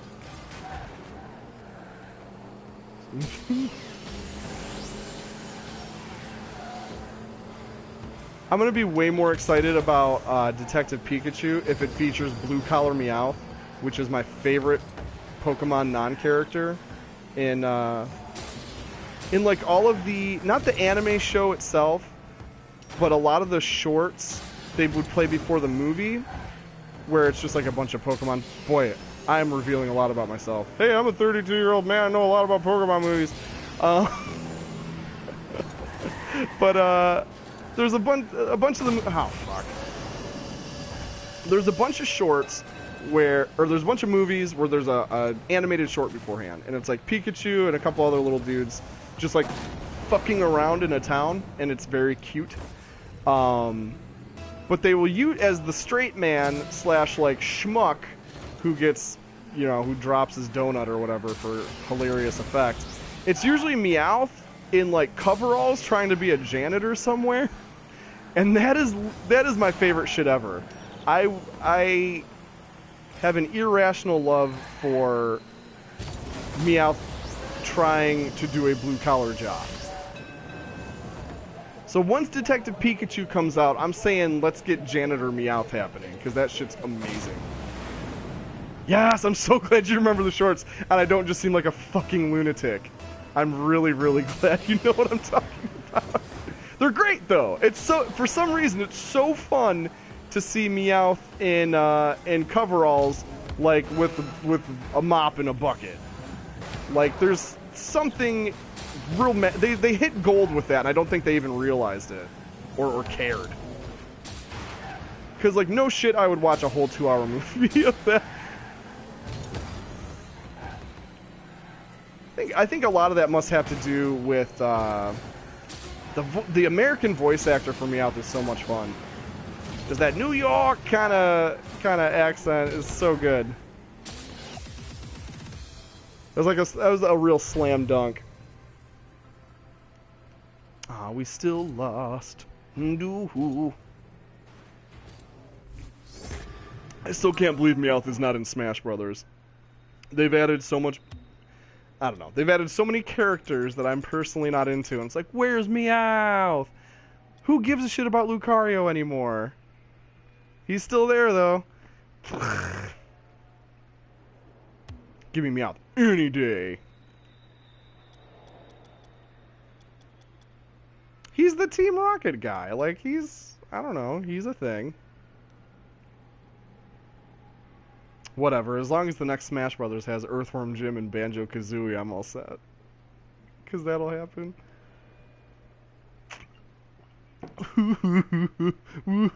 Let me cry into my beer, because that's just never gonna happen. What are you gonna do? What are you gonna do? Look, I'm just gonna throw it out there. I'm a little bitter about it. Feels like there's about 1 million Fire Emblem guys in Smash Brothers, and it's like I don't care about Fire Emblem. It's like the one Nintendo franchise that I don't give a shit about. And they're like, hey, how about another beautiful anime swordsman? How about anything else? How about one guy from Advance Wars? One! I don't even play those. It's like, it just seems like an army guy would be a fun thing to have. Would have been a good replacement for Snake. But nope, fuck that. Here's another beautiful anime boy with a sword. Okay. Oh, damn.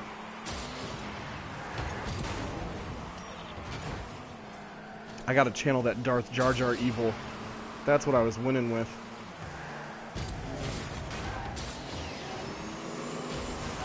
So, Brawl had Snake, 4 did not. And I'm not like a huge Metal Gear fan, but like he brought it like an interesting different flavor to the table.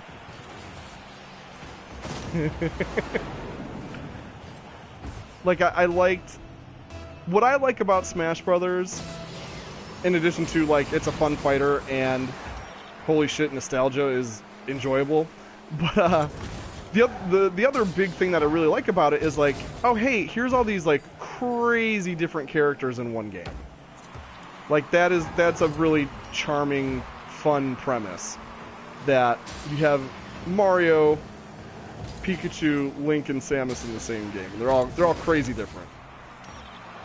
And so Snake seemed like the ultimate like kind of gritty, badass human character to balance out things like, you know, the adorable goofballs like Kirby and Yoshi. I like having both ends of the spectrum. And I like having a couple beautiful anime sword boys in there too. Because again, they add that flavor, they add that variety to it. Oh boy. I don't know if Quiet would bump it up to an M rating, I think. That shit is ridiculous. I haven't even played that game, but I saw her, I'm like, damn. Ooh, shit. Breathe through her skin. Boy, what a ridiculous jack-off fantasy that was. No, see, she's gotta be almost naked, guys, or else she would die. Ridiculous. Kojima needs to be writing porno. I don't know, I'm not 15 anymore. I guess that's what it boils. I'm not 15 anymore, and I have the internet. If I want to see a boob, my ass can see a boob whenevs. So, like, I don't know, the super sexual characters are just kind of embarrassing now. Like, I like to play the recent Mortal Kombat, and yeah, her face skin. She got lots of skin that's not her tits. Like, she's got some options. Yes, thank you. You like nailed it.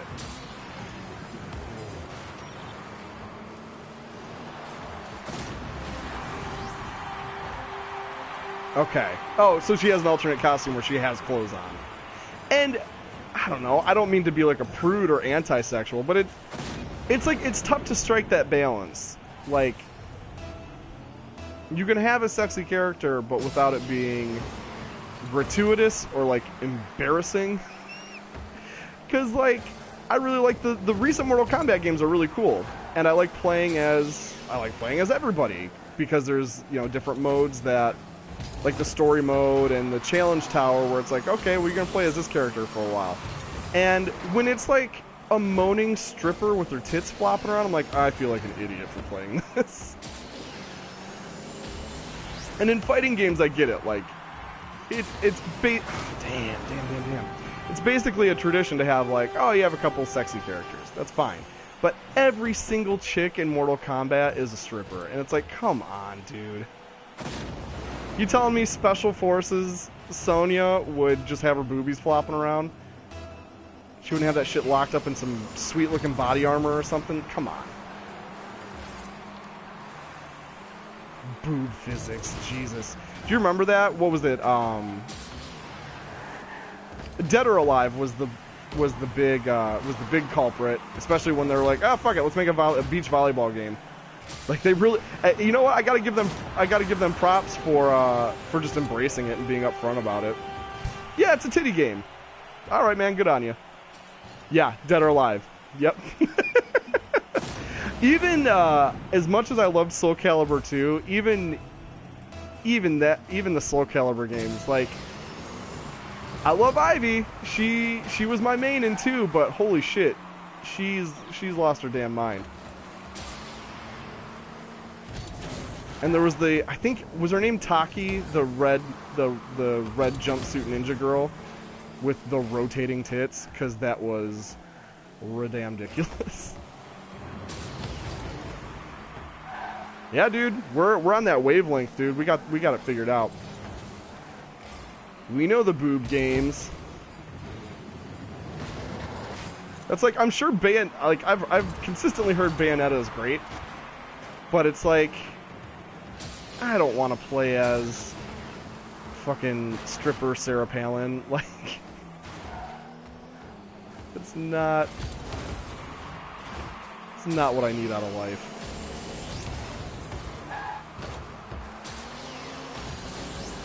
They put her in Smash Brothers, which is cool. Which again, that's pretty cool of Nintendo. Even though I'm not personally into that character, it brings that balance and it gives you that taste of like something a little different. Like having Animal Crossing Villager and Bayonetta in the same room is pretty fucking cool. Towel and bathing suit DLC, Jesus. I don't know, man. There's a market for a lot of stuff.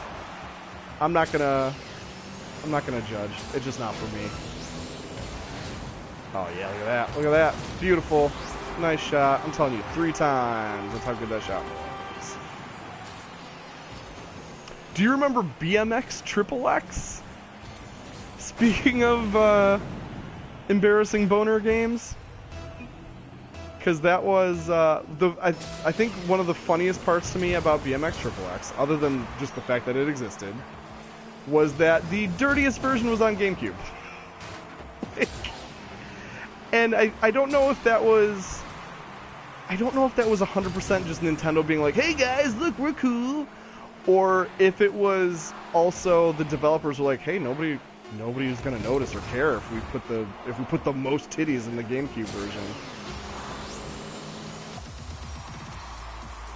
The game it can't be played on Twitch. I mean, it makes sense, right? Because I think one of the unlockables was straight up just video of strippers. Which, like, oh! So now I'm going to say that he's Wheatley, but I think he's Watley, isn't he? It's been a while since I played Portal 2. I love all these kind of random game goodies you get.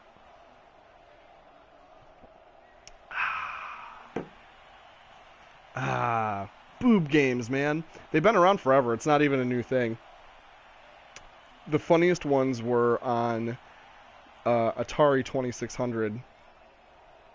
You had Custer's Revenge, in which a nude except for the hat, fat cartoon Custer rapes a Native American woman tied to a pole. Which, as I was saying, it got less and less funny, and more just kind of gross and horrifying.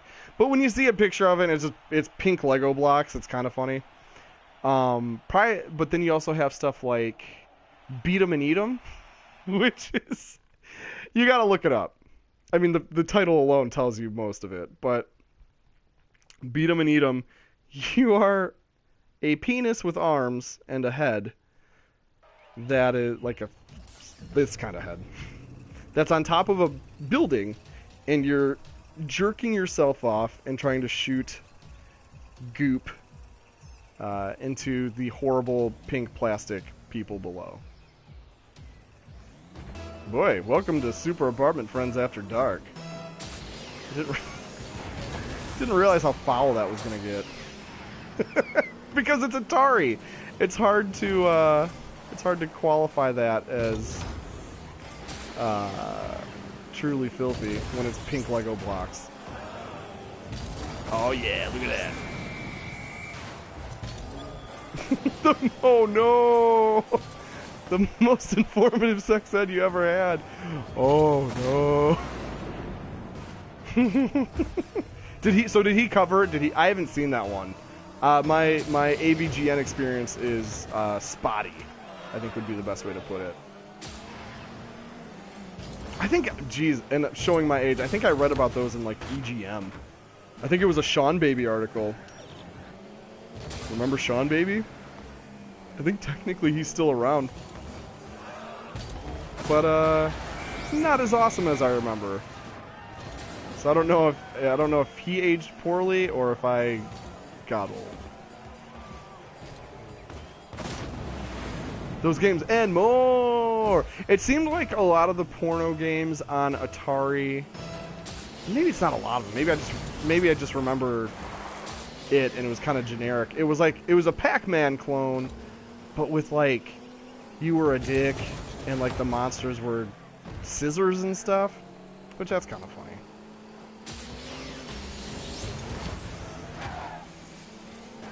I don't love. Boy, that's a loaded statement. But I remember there was a PlayStation 1 game, very Japanese, it's called like Cho Aniki, and it was a like a Gradius style side-scrolling shooter, but it's all like beautiful muscular men in speedos and like phallic symbols and stuff. Like it wasn't quite full-on gay porn, but it was like soft gay porn, and I'm like, this is hilarious that this exists. It's a weird world we live in, man.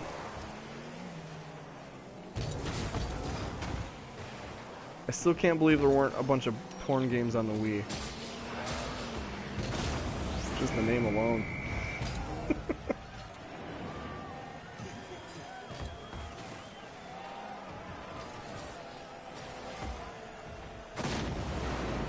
For some reason, the only NES porn game that I can remember is Bubble Bath Babes, which was a puzzle. Oh, and I think there's also some like sad strip poker game.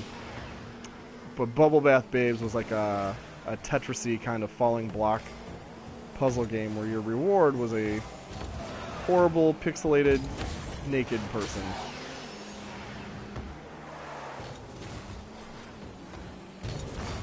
What? You'd like to meet a macho man? How about a nacho man? Oh dear. Oh dear. No, no, no, no. Oh. Precious Mark. Okay, boy. The usernames are on point tonight, guys. You are slaying.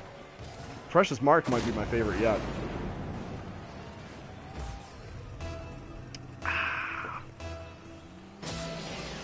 Alright.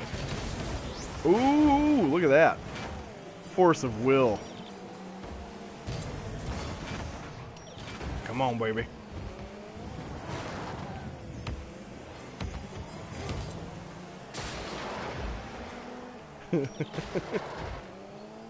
Oh, is that a Simpsons reference? I just thought it was hilarious to be Mark and Precious. I love The Simpsons, but I do not have encyclopedic knowledge of it like Jess does or our buddy Tim. They are true Simpsons nuts. Simpsons World, that whole thing FX or FXX was doing, that was a godsend, because for a while I was like, Simpsons should just be out there everywhere. I remember it being like in the 90s or in the late 90s, there would be 3 different channels playing The Simpsons. Like, you'd have one channel that plays, 2 episodes in the evening, one that plays them in the afternoon, and then one that plays them on the weekend. So I just took for granted that Simpsons would be everywhere, in the age of Netflix and streaming and stuff. And for a while, it was not. And it drove me bananas because one of my favorite Halloween traditions is to just watch as many tree houses of horror as possible. And for a minute, that was tough to do. You'd have to get one of those crappy DVDs where it's like, here's 4 whole episodes. It's like, motherfucker, there are 20 of these things. Like, I want more than 4. Ah, Nacho Man. Boy, okay. I was hesitant to mention Nacho Man. Not because, again, the Simpsons reference flew way over my head. But there was a commercial in the early 90s for one of the salsas where they took the song Macho Man and changed it to Nacho Man. And that became a family meme for like a little while. I don't know if anybody would remember it now, but I remember that shit got sang around the house for a minute. It was, in hindsight, that was a funny house too. That must have been a funny house to visit. We're all fucking dorks. No one was safe. See, look at this, 6'2". Guess what? Channeling Darth Jar Jar again. Shit works. I believe. Whoop. Whoop. Here we go. See this? I'm like the scientist of Rocket League. I wait for it to come to me and then miss like a fucking idiot. Like the dumb scientist of Rocket League. No! Oh dear. Oh do hoo hoo. Look at that. You earned it, Scuba Steve, you demon. You evil monster, you. Take that, you dinosaur. Iricho, if you know that quote, I'll give you $1 million brain dollars. Not. I'll give you $1 million bugs. Oh, dude. Bantha Poodoo. I am in straight up Bantha Poodoo, my guy. Dude, do you remember? Oh, God. Do you remember the Mario Kart attempt? There was that episode 1 themed desperate attempt at Mario Kart. It was like big, what the hell was it called? Like Big Bombad Racing. Oh god. You unlocked that part of my brain, dude. That's like a form of torture. I think the CIA is trained in that. Make people remember episode 1 tie-ins. Whew. Don't know the reference. $1 million Bitcoins? Hey, fresh out of Bitcoins, but I can hook you up with Dogecoins, the real internet currency. Whoop whoop. That was a thing if you're referring to the episode 1 Mario Kart. Check it out, it's called Super Bombad Racing. And I hate my brain for storing that and not, you know, like loved ones' birthdays.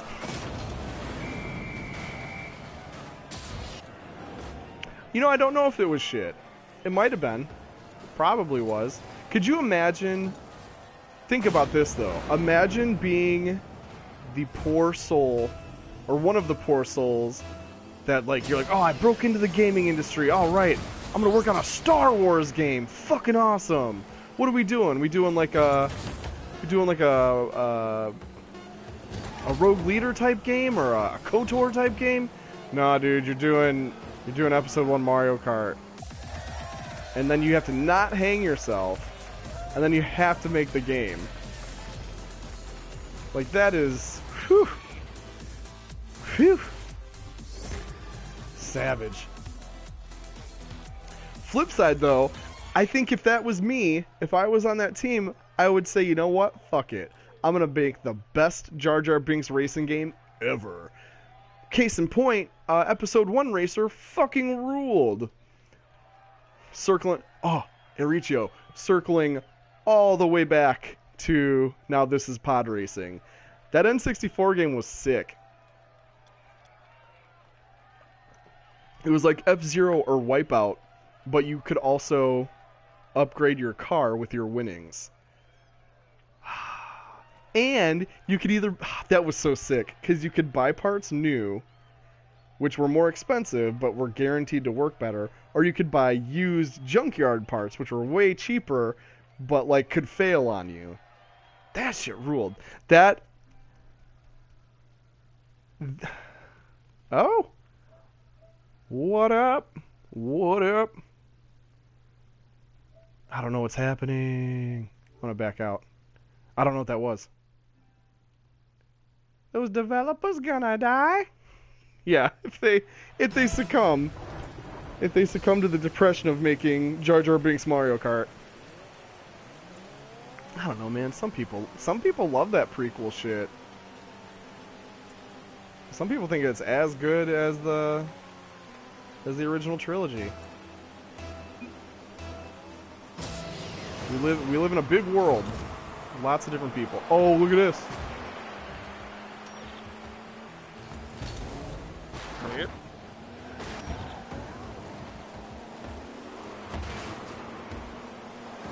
Episode 1 Racer was gangster though. I think that's the moral of tonight.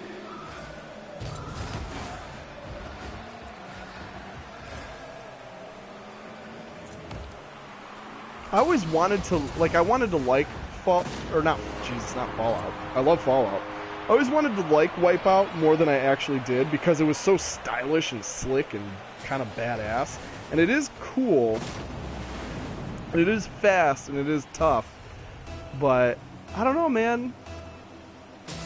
I don't care about it like I still care about F-Zero. Like if they announce there's that big Nintendo Switch event coming up on the 12th. And if they say, hey, we're launching with a new F-Zero game, I'll be like, well, fuck it. I gotta buy it day one. I have to buy a Switch day one. So that's how badass F-Zero is. F-Zero GX is low-key one of the best games of all time. One of the hardest fucking games of all time, but that shit is amazing.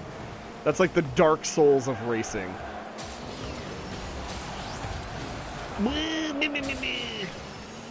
We have had that. Why, Orange Boy, why are you going away from the goal, bro?